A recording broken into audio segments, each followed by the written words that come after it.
Africa, a land of majestic kingdoms, intricate cultures, and ancient wisdom, was once the heartbeat of an interconnected world. Its empires traded gold, salt, and ideas, standing as paragons of innovation and human achievement. But with the arrival of European powers in the 15th century, this vibrant continent became the stage for one of history's darkest tragedies: the transatlantic slave trade. A religion of love, used to enslave, at the core of this enterprise lay a profound contradiction. Christianity, a religion proclaiming love, equality, and redemption, was transformed into a weapon of conquest and control. What was meant to liberate souls became a tool to shackle bodies and spirits. From the shores of West Africa to the plantations of the Americas, the Bible was invoked to sanctify greed and justify unimaginable cruelty. Biblical justifications for slavery, twisting scripture for profit. The Bible, a sacred text for millions, became a tool for slave merchants and masters, wielded to rationalize the enslavement of millions of African men, women, and children. It was misinterpreted and weaponized, with passages cherry-picked to align with the economic and political interests of European powers. The Curse of Ham, a theological weapon against Africa. One of the most infamous justifications arose from the story of Noah and his sons, found in the book of Genesis. In this narrative, Noah curses Canaan, the son of Ham, to be a servant of servants. Although no connection to African peoples exists within the text, European theologians and colonizers claimed that Africans were the descendants of Ham, destined for servitude.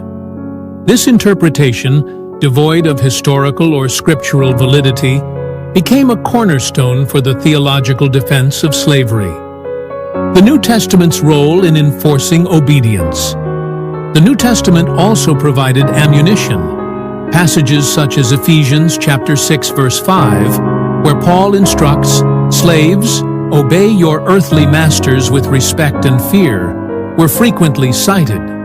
These verses were removed from their historical and cultural contexts, presented instead as divine endorsement of the institution of slavery.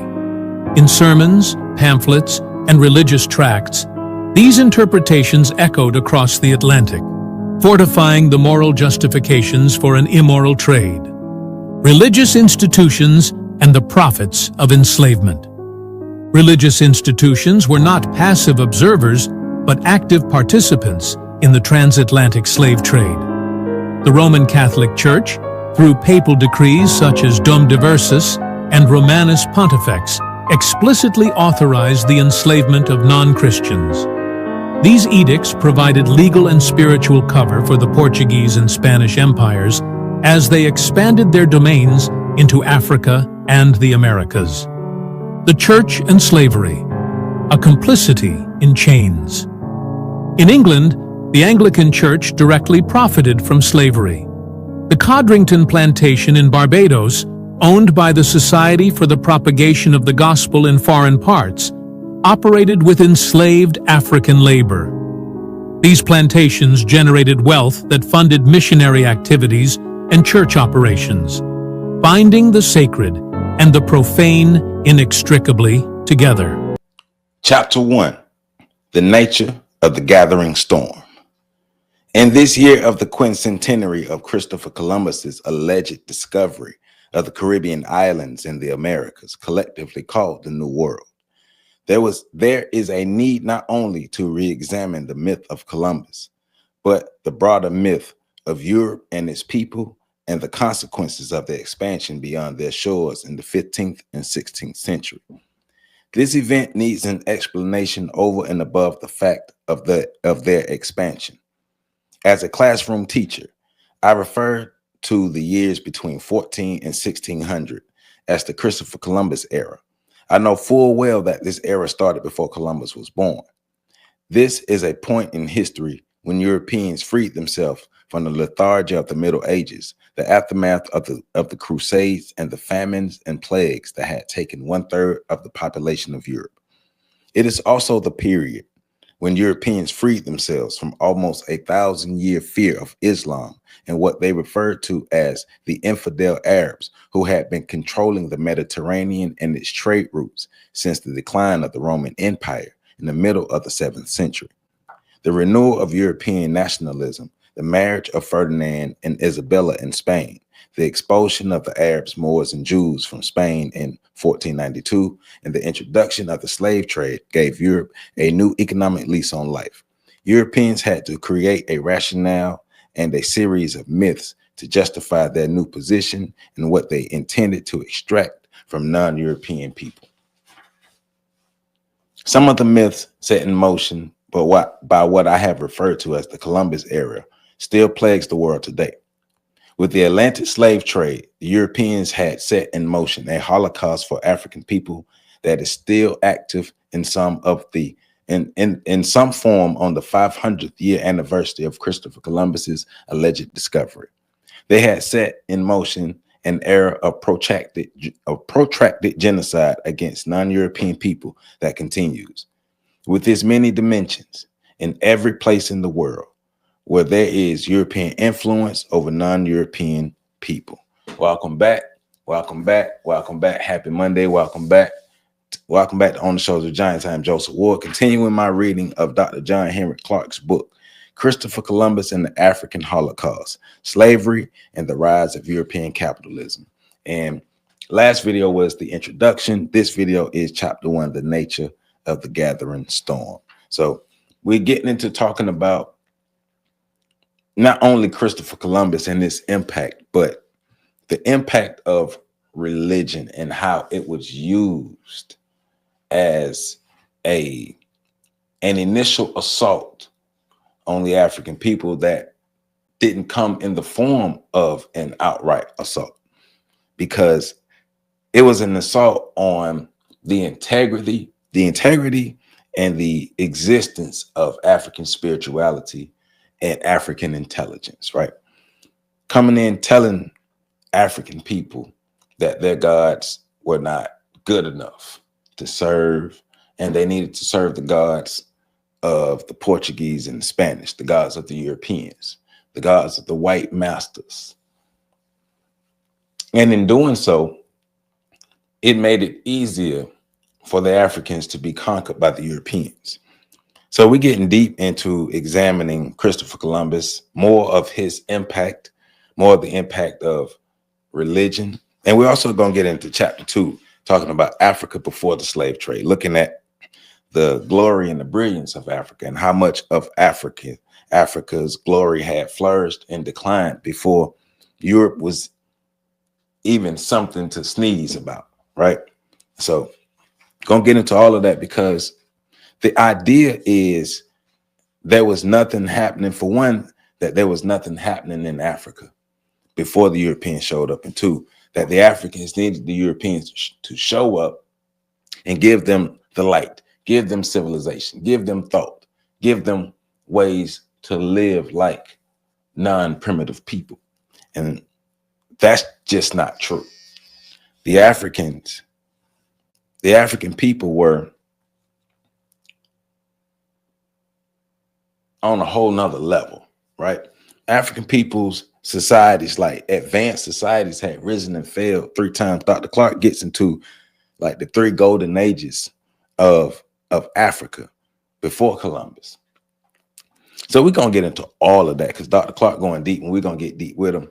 And the video in the beginning didn't do nothing but help get the point across of how African people's minds, spirits, personalities, thoughts, behaviors were captured and colonized, reshaped, socially engineered, and spit back out for us to be who we are today.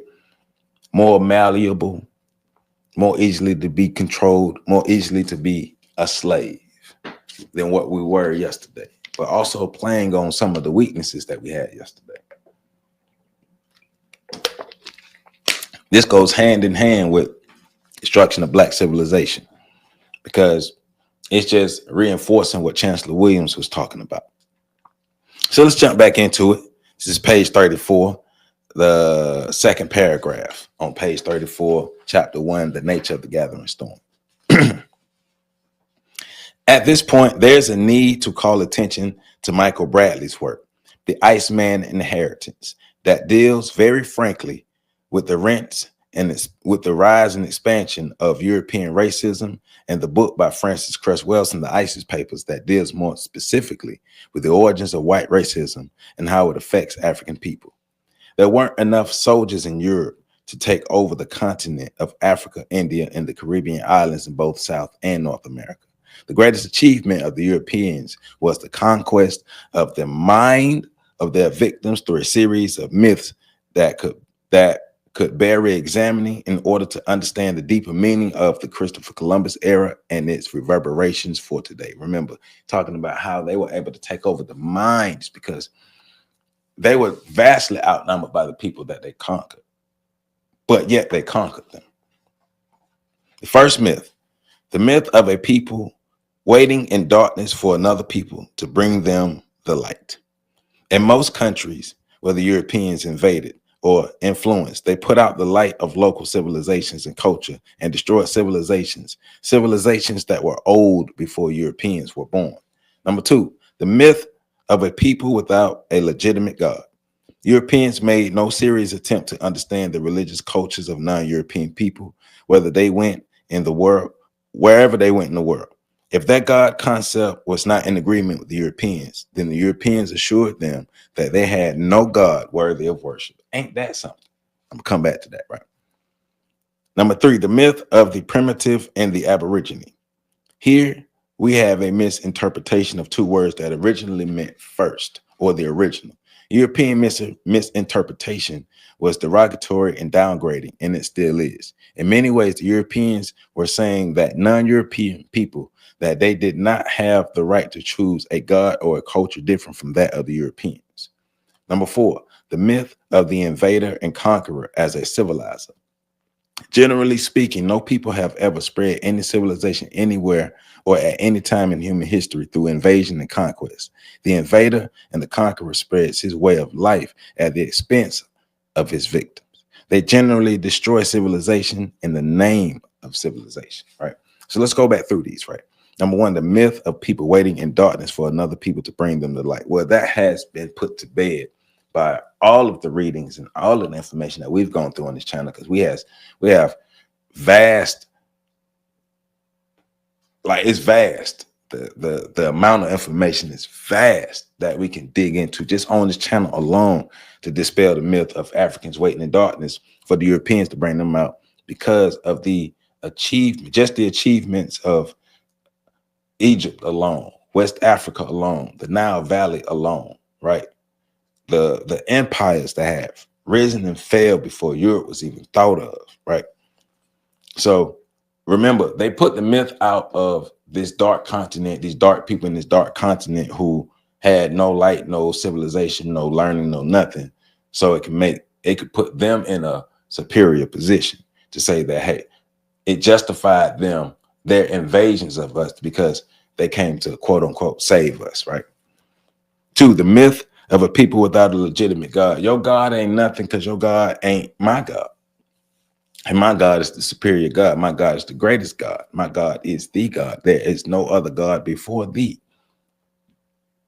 And if you worship anybody else, that's because you're not civilized. And if you want to be civilized, then you need to worship my God. Because I'm telling you, if you don't worship my God, you're going to be doomed. Number three, myth of the primitive and the aborigine, right? You're not first, you just uncivilized. Really? Because I mean, we first. We was first. Y'all more first than us, but we first because we more civilized than y'all. Even though y'all was here first, but because of our way of thinking and our colonization, we before y'all.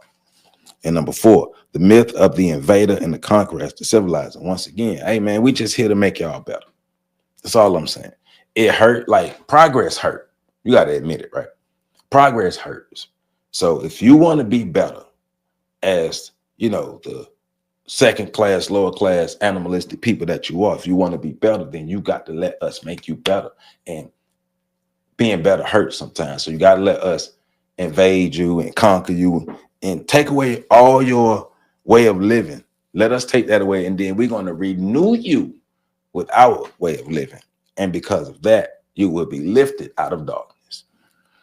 Those are the myths. Those are the 4 myths that Europeans spread to help take over the mindset of the African people that outnumber them. In this initial expansion, the Europeans not only colonized history, they colonized information about history, which is important. I'm going to read that again. In this initial expansion, the Europeans not only colonized history, they colonized information about history. The most disastrous of all the colonizations was the colonization of the image of God. They deemed the conquered people the right to seek God through their own imagination or to address God in a word that came from their own language.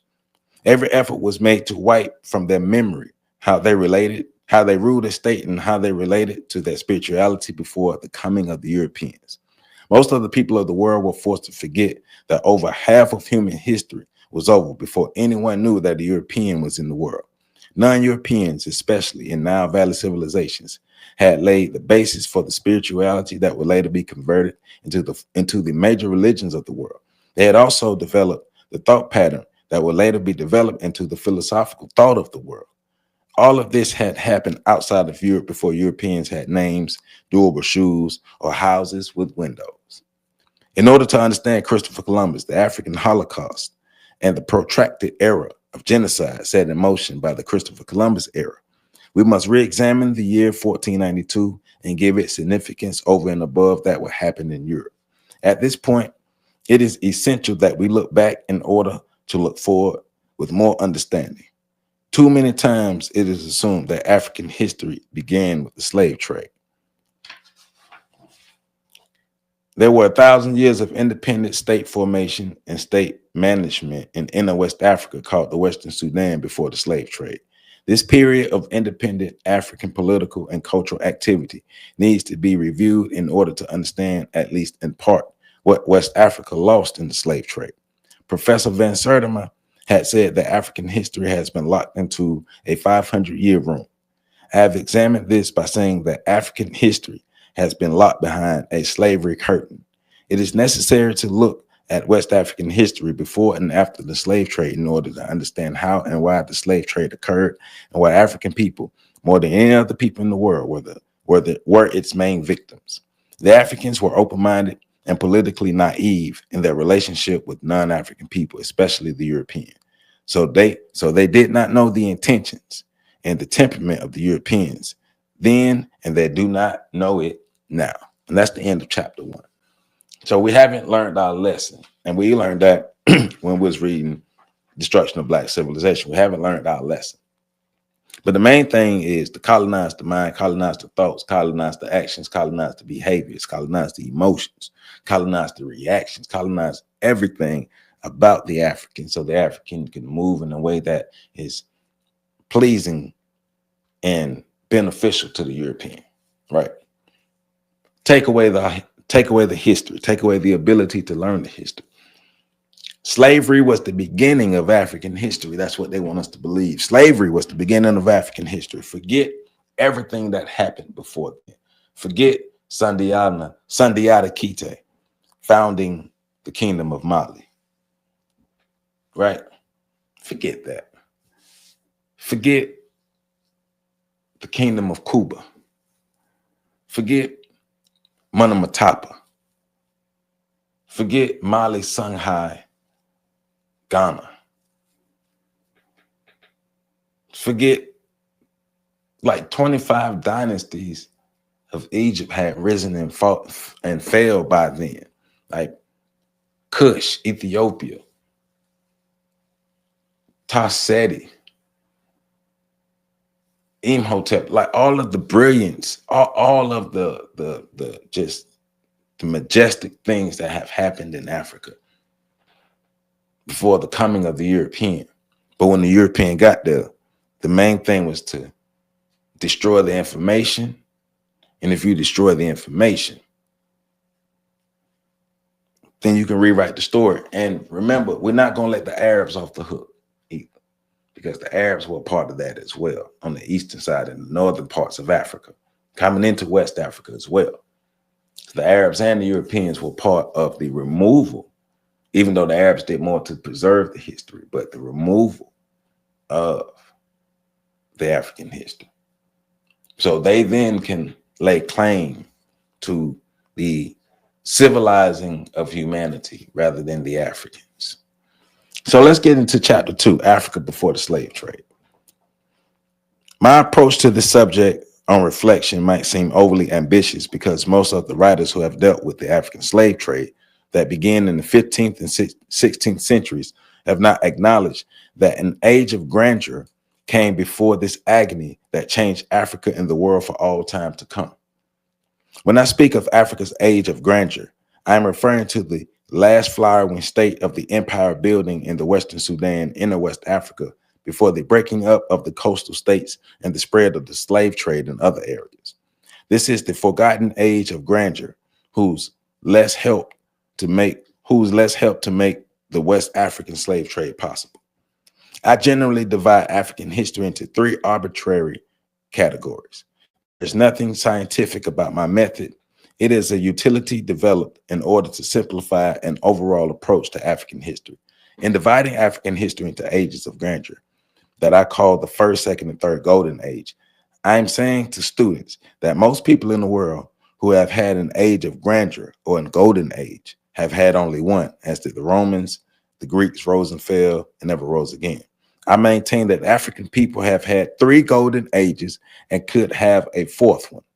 What does this say about our potential and our ability to bounce back from defeat and decline and to be a total people again? There's a need to look back on Africa's golden ages and the main currents of African history that led to the decline of the last age of grandeur and the beginning of the slave trade. It can be said with a strong degree of certainty that Africa has had 3 golden ages. The first 2 reached their climax and were in decline before Europe as a functioning entity in human society was born. Africa's first golden age began at the beginning with the birth of man and the development of organized societies. It is generally concealed in most scholarly circles that mankind originated in Africa. This proves a basis for the theory that African man was the father and African woman was the mother of mankind. In this book, The Progress and Evolution of Man in Africa, Dr. L.S.B. Leakey states that in every country that one visits and where one is drawn into a conversation about Africa, the question is regularly asked by people who should know better. But what has Africa contributed to world progress? The critics of Africa forget that men of science today, with few exceptions, are satisfied that Africa was the birthplace of man himself, and that for many hundreds of centuries thereafter, Africa was in the forefront of all human progress. And that is from Dr. L.S.B. Leakey. In the early development of man, the family was the most important unit in existence. The family. Through the years, the importance of this unit has not changed. The first human societies were developed for reasons relating to the needs of survival of the family. The early African had to make hooks to catch fish, spears to hunt with, and knives. He searched for new ways of building shelter, gathering and raising food, and domesticating animals.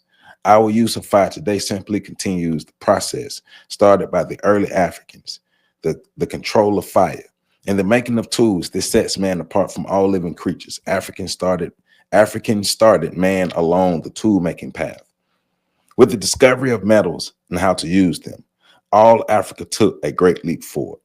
Man had learned how to take iron from the ground and turn it into spears and tools.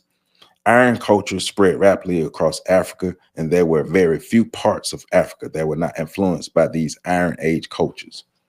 Iron cultures had their greatest development in the area of Africa that is now the Eastern Sudan and the great city-state of Meroe.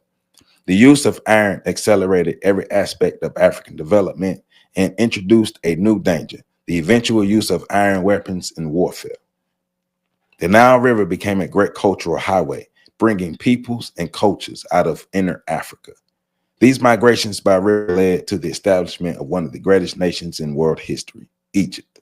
In this book, The Destruction of Black Civilization, Great Issues of a Race from 4500 BC to 2000 AD, the African-American historian Chancellor Williams refers to Egypt as Ethiopia's oldest daughter and calls attention to the evidence to prove the Southern African origin of early Egyptian people and their civilizations. And in Destruction of Civilization, that can be found on between pages 62 and 124. Egypt first became an organized nation about 6000 BC, medical interest centers upon a period that the Third Dynasty, when Egypt had an ambitious pharaoh named Zoster, in turn had for its chief counsel a minister, a brilliant commoner named Imhotep, whose name means he who comes in peace. Although Egypt gave the world some of the greatest personalities in the history of mankind, Imhotep is singularly outstanding. In the ancient history of Egypt, no individual left a deeper impression than the commoner Imhotep. He was the world's first multi-genius. He was also the real father of medicine. Imhotep constructed the famous step pyramid of Saqqara near Memphis, and the building methods used in the construction of this pyramid revolutionized the architecture of the ancient world. In this book, Evolution of Modern Medicine, Sir William Oster refers to Imhotep as the first figure of a physician to stand out clearly from the mist of antiquity. The period of Egyptian history from the Third Dynasty to the first invasion of Egypt by the Hyksos or Shepherd kings in 1675 BC is, in my opinion, the apex of the first golden age. The Western Asian domination over Egypt lasted about 423 years and was ended by the rise of Egyptian nationalism during the 17th Dynastian era. It would later develop into a state with a known history of more than 1,000 years. In Europe and in the Arab countries, Ghana was known as the country rich in gold. This was a natural attraction for the Arabs and later the Europeans. The country reached the height of its greatness during the reign of Tutankhamun, one of the greatest kings, who came to power in 1062 AD. And I messed that up. Tutankhamun, I think that's the name, Tutankhamun. The king lived in a palace of stone and wood, which was built to be defended in time of war. The empire was well organized. The political process and the societal well-being of its people could be favorably compared to the best kingdoms and empires that prevailed in Europe at this time. The country had a military force of 200,000 men. In one of a number of holy wars or jihads, Ghana was invaded by the Almoravids under the leadership of Abu Bakr of the Soso Empire in 1076 AD. This conquest brought an end to Ghana's age of prosperity and cultural development. The character of the country was slow to change. Nearly 1,000 years later, the Arab writer El Idrisi wrote of it as being the greatest kingdom of the blacks. In a later account, El Idrisi said Ghana is the most commercial of the black countries. It is visited by rich merchants from all the surrounding countries and from the extremities of the West. In 1087, Ghana regained its independence without regaining its old strength, state organization, and grandeur. The ruins of the Empire of Ghana became the kingdoms of Diara and Soso. The provinces of Ghana became part of the Mali Empire and were later absorbed into the Songhai Empire. The great drama of the state building, trade, and commerce that power brokers unfolded at Timbuktu, the queen city of the Western Sudan. 200 miles down the Niger from Timbuktu, the competing city of Gao stood. It was founded about the 7th century AD, and it was the capital of the large black empire of Songhai. Like Timbuktu, it was in a favorable position for the trans-Saharan trade in the days of the regular caravans from North Africa. Also like Timbuktu, the greatest days of Gao came in the 15th and 16th centuries. In the years when Timbuktu was the great intellectual nucleus of the Songhai Empire, African scholars were enjoying a renaissance that was known and respected throughout most of Africa and in parts of Europe. At this period in African history, the University of Sankore was the educational capital of the Western Sudan. In his book, Timbuktu, the mysterious Felix Du Bois gives us the following picture. The scholars of Timbuktu yielded in nothing to the saints and their sojourns in the foreign universities of Fez, Tunis, and Cairo. They astounded the most learned men in Islam by their erudition that the Negroes were on the level of the Arabian savants is proved by the fact that they were installed as professors in Morocco and Egypt. In contrast to this, we find that the Arabs were not always equal to the requirements of Sankore. The famous emperor of Mali, Mansa Musa, stopped at Timbuktu on his pilgrimage in Mecca in 1324. He went in regal splendor with an entourage of 60,000 persons, including 1,200 servants, 500 bondsmen, each whom carried a staff of pure gold, marched in front of the emperor. 280 camels bore 2,400 pounds of gold, which this African monarch distributed as alms and gifts. Musa returned from Mecca with the architect who designed imposing buildings in Timbuktu and other parts of his realm.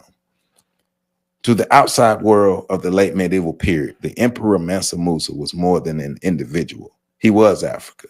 He conquered the Songhai Empire and rebuilt the University of Sankore. He figured by name on every map. In his lifetime, he became the symbol of the mystery of the fabulous wealth of the unknown African continent. He was the most colorful of the Black kings in the 14th century. He still held this position nearly 2 centuries after his death. After the death of Mansa Musa, the empire of Mali declined in importance.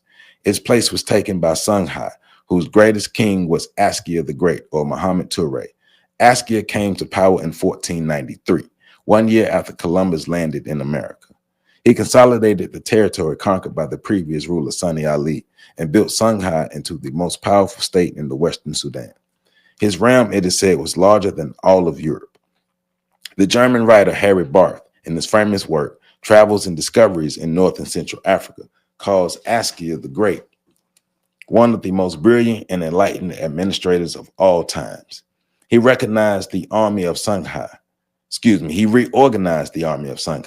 improved the system of banking and credit, and made the city-states of Gao, Walata, Timbuktu, and Janneh into intellectual centers. Timbuktu, during his reign, was a city of more than 100,000 people, a city filled to the top, says the chronicler of that time, with gold and dazzling women. Askia encouraged scholarship and literature. Students from all over the Muslim world came to Timbuktu to study grammar law and surgery at the University of Sankore. Scholars came from North Africa and Europe to confer with learned historians and writers of this Black empire. Many books were written and Sudanese literature developed. Leo Africanus, who wrote one of the best-known works on the Western Sudan, says, "In Timbuktu, there are numerous judges, doctors, and clerks, all receiving good salaries from the king. He pays great respects to men of learning. There is a big demand for books and manuscript imported from Barbary, which is North Africa. More profit is made from the book trade than from any other line of business." Askia has been hailed as one of the wisest monarchs of the Middle Ages. Alexander Chamberlain, in his book, The Contribution of the Negro to Human Civilization, says of him, "In personal character, in administrative ability, in devotion to the welfare of its subjects, in open-mindedness towards foreign influences, and in wisdom in the kingdom of enlightenment, ideas and institutions from abroad, King Askia was certainly the equal of the average European monarch of the time and superior to many of them." After the death of Askia the Great in 1528, the Songhai Empire began to lose its strength and its control over the vast territory. When the Songhai Empire collapsed after the capture of Timbuktu and Gao by the Moroccans in 1591, the whole of the Western Sudan was devastated by the invading troops. The Sultan of Morocco, El Mansour, had sent a large army with European firearms across the Sahara to attack the once powerful empire of Songhai. The army did not reach Timbuktu until 1591. The prosperous city of Timbuktu was plundered by the army of freebooters. A state of anarchy prevailed. The University of Sankore, which had stood for over 500 years, was destroyed and the faculty exiled to Morocco. The greatest Sudanese scholar of that day, Ahmad Baba, was among those exiled. Baba was a scholar of great depth and inspiration. He was the author of more than 40 books on such diverse themes as theology, astronomy, ethnography, and biography. His rich library of 1,600 books was lost during the expatriation of Timbuktu. Timbuktu provides the most tragic example of the struggles of the West African states and towns as they strove to preserve what was once their golden age. The Arabs, Berbers, and Tuaregs from the north showed them no mercy. Timbuktu had previously been sacked by the Tuaregs as early as 1433, and they had occupied it for 30 years. Between 1591 and 1593, the Tuaregs once more occupied and looted Timbuktu. Thus, Timbuktu, once the queen city of the Western Sudan, and with more than 200,000 inhabitants and the center of a powerful state, degenerated into a shadow of its former structure. Now, West Africa entered a sad period of decline. During the Moorish occupation, wreck and ruin became the order of the day. When the Europeans arrived in this part of Africa, they saw these conditions and assumed that nothing of order and value had existed in these countries. The past golden ages are part of the history that the explorers of Africa want the world to ignore. The great Ghanaian scholar, Dr. Joseph B. Danquah, outlined the pre-slave history of Africa in his introduction to the book, United West Africa, or Africa at the Bar of the Family of Nations, when he said, by the time of Alexander the Great was sweeping the civilized world, with conquest after conquest from Charonia to Gaza, from Babylon to Kabul. By the time this first of the Aryan conquerors was learning the rudiments of war and government at the feet of philosopher Aristotle, and by the time Athens was laying down the foundations of modern European civilization, the earliest and greatest Ethiopian culture had already flourished and dominated the civilized world for over 4 centuries and a half. Imperial Ethiopia had conquered Egypt and founded the 25th dynasty. And for a century and a half, the central seat of civilization in the known world was held by the ancestors of the modern Negro, maintaining and defending it against the Assyrian and Persian empires of the East. Thus, at the time when Ethiopia was leading the civilized world in culture and conquest, East was West, but West was not. And the first European Olympiad was not yet to be had. Rome was nowhere to be seen on the map, and 16 centuries were to pass before Charlemagne would rule in Europe and Egbert became first king of England. Even when history was to drag on for another 700 weary years before Roman Catholic Europe could see fit to end the great schism soon to be followed by the disturbing news of the discovery of the America and the fateful rebirth of the youngest of world civilizations. In this young civilization, a need for slavery was created. This need had been an unforeseen effect upon African people, the magnitude of which continues to be experienced to this present day. When the Europeans first came down the west coast of Africa, they were treated as guests by the unsuspecting Africans, whom they would later enslave. When the Africans began to suspect that the intentions of the Europeans were not good, in most cases, it was too late, and they did not have the modern weapons of that day to defend themselves. In this book, Ghana, The Morning After, K. Budu Aqua explains the effort of one king to the contrary that would later be called the Gold Coast, to the country that would later be called the Gold Coast, to save his people from the slave trade. His name was Nana Kwamina Ansa. His attempt to discourage the Portuguese from settling in this country was met with force. The following is Badu Ankwa's explanation of his effort.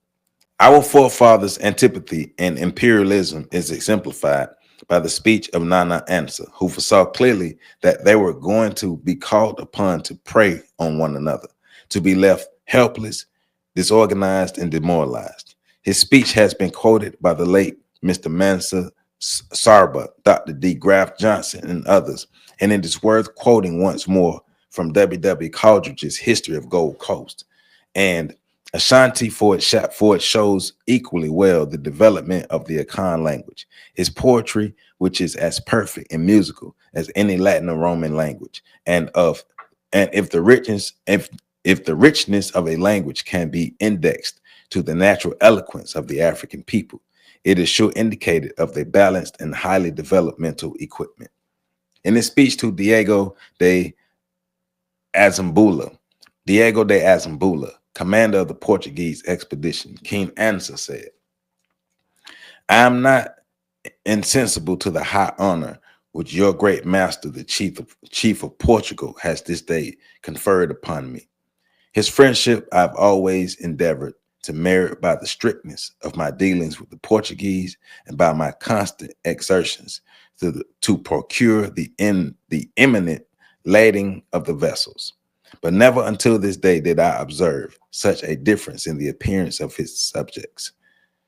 They have hitherto been meanly attired. They were easily contented with the commodity they received, and so far from wishing to continue in this country, were never happy until they could complete their landing and return. Now I remark a strange difference.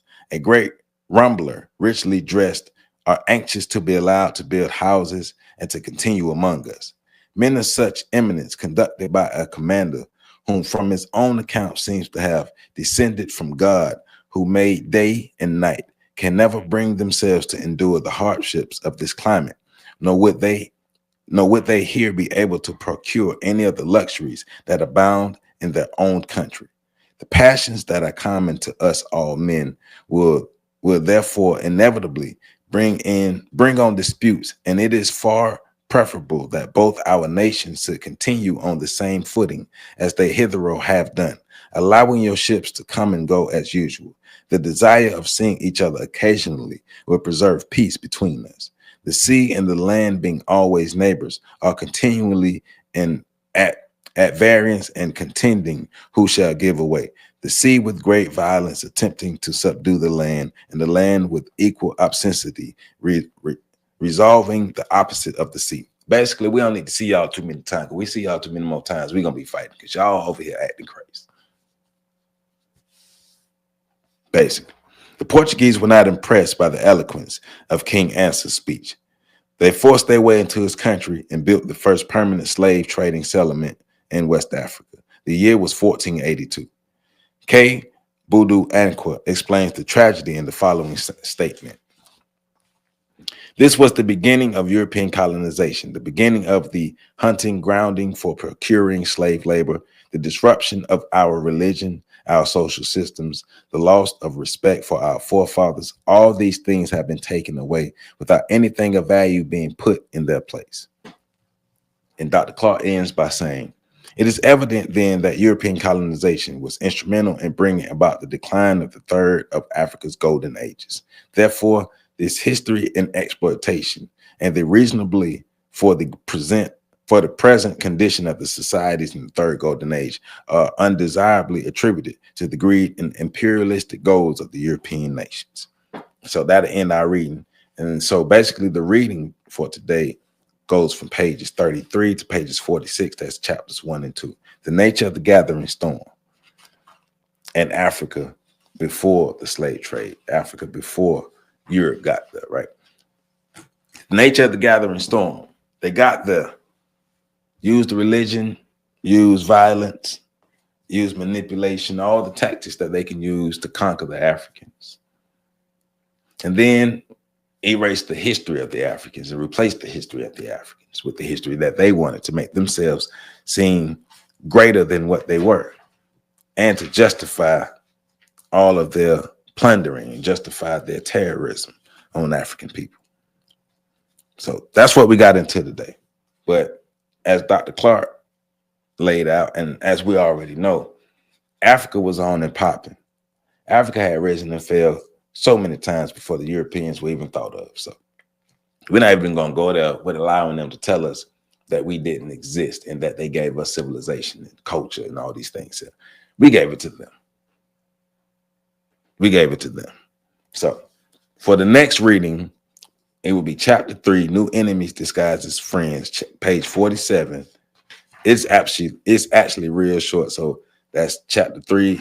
So we actually, for the next video, we're going to read 2 chapters again. We're going to read chapter 3 and chapter 4. Chapter 3 is new enemies disguised as friends. Chapter 4 is slave trade and slavery in retrospect, and both kind of short chapters. So next week's video won't be that long, but it's going to be impactful. So yeah, so that's how we're doing it, man. Dr. John Henry Clark's book, Christopher Columbus and the African Holocaust, the rise, slavery and the rise of European capitalism. Link in the description for you to get your copy. Make sure you do that. If you don't already have your copy, you tripping, you need to catch up. Go ahead and get down and read down on this, because y'all chose the book, and I'm happy you chose the book. Great book to read. So we're going to get deeper into it and get a better understanding of the effects of Christopher Columbus on world history. He disrupted 2 continents and enriched the 3rd.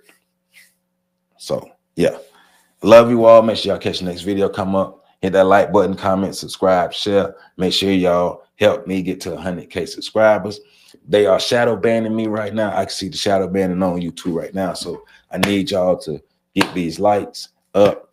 Make sure y'all hit that like button. Make sure y'all view these videos. Make sure y'all share it. Make sure y'all comment. Make sure y'all tell everybody you know about this information, about what we got going on over here at On the Shoulders of Giants. I love you all. Make sure y'all catch the next video coming up.